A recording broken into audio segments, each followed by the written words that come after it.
Good afternoon. My name is Donald E. Taylor.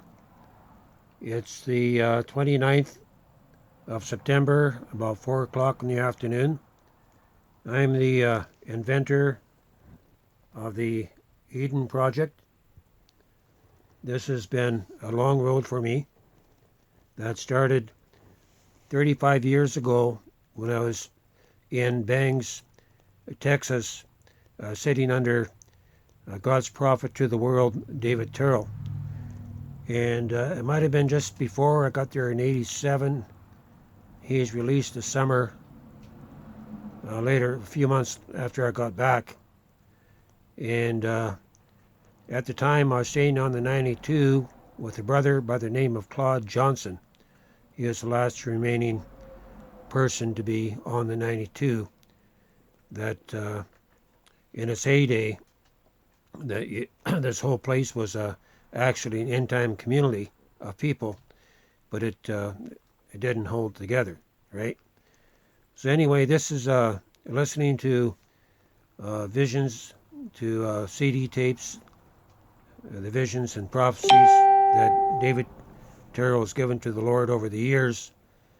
What intrigued me the most, what caught my attention, was these blessed areas that he talked about, right? And my heart's always been drawn to community. So this was the start, and the Lord put it in my heart to start to develop the plans for the years forward, back then, of designing and building these end-time camps. So at the time, I think this was pre-visions of the visions that the Lord gave me, that I drew a picture on the living room wall. I think it took me 3 or 4 weeks to do it. It's about a 6 foot by 6 foot picture pattern after the Star of David. So it was a layout of, I think, from the center to right to the point was 5,009 feet. So that's a lot of land, because you take 5,000, you double it times 3, that gives you the square feet. So it's around probably 4 sections of land, 3.5, 4 sections of land. And I'm going to try to keep within the 11-minute, 51-second time frame here. So I drew it out, and the Lord gave me a name. I knew the first 2 words. I knew that it was going to be an acronym. And the first 2 words were a diversified approach. And I asked the Lord, what's the rest of the name? He said, you see that dictionary over there? And I opened it up in 10 minutes. I had the rest of the acronym.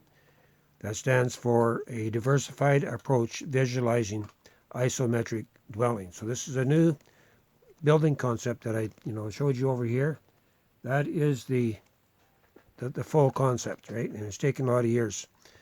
I think a year later, or in '88, a couple of years later, I came back to visit, and the Lord took me into the 7 open visions.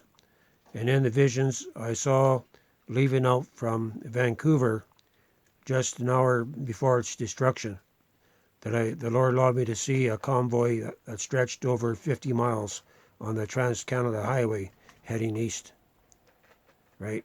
Heading out of destruction. And the angel of the Lord asked me a question. This was the second time that the angel of the Lord appeared in the vision. And he asked me a question, where can my people go? And my arm swung around, and I pointed up toward the Hazelton area.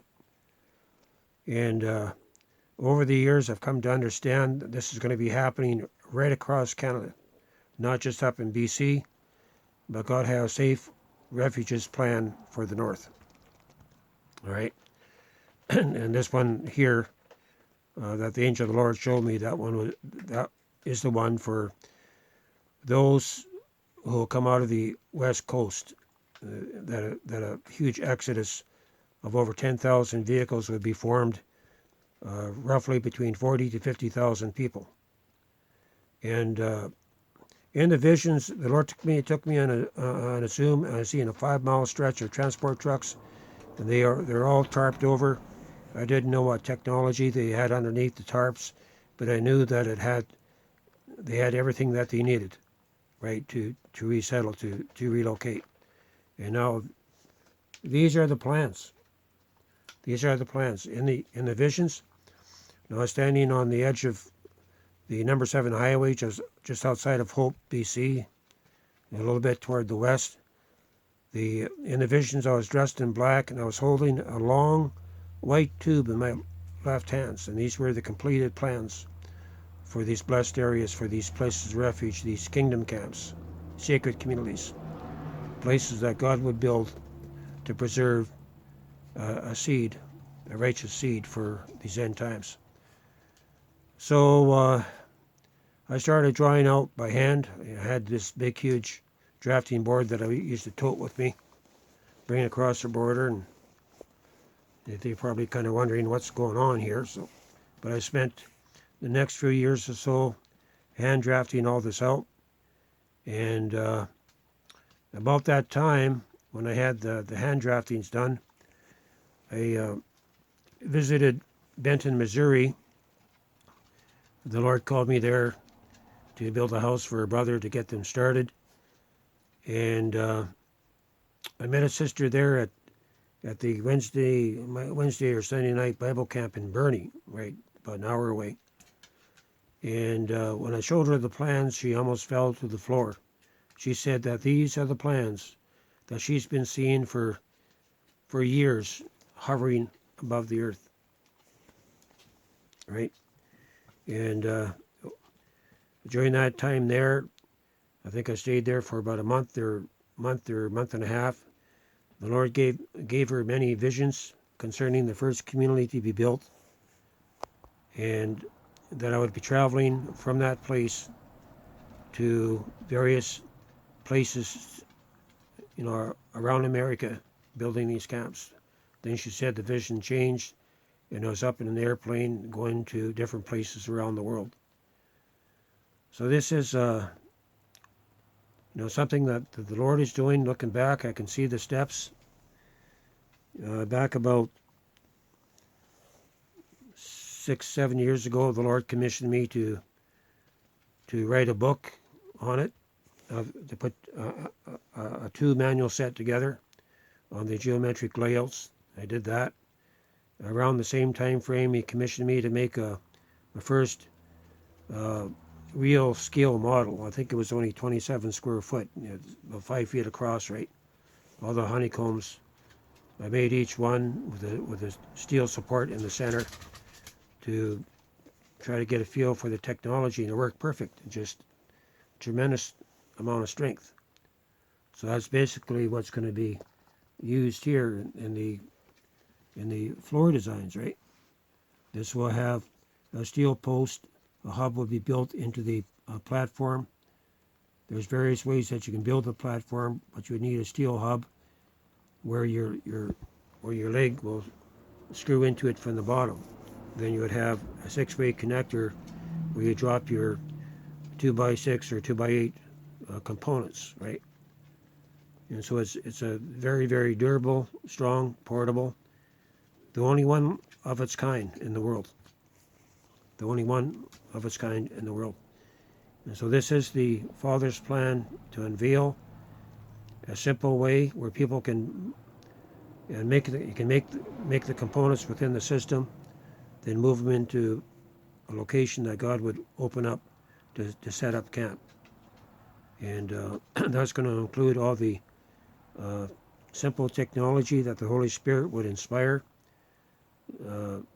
to make it operational, so you're 100% off-grid.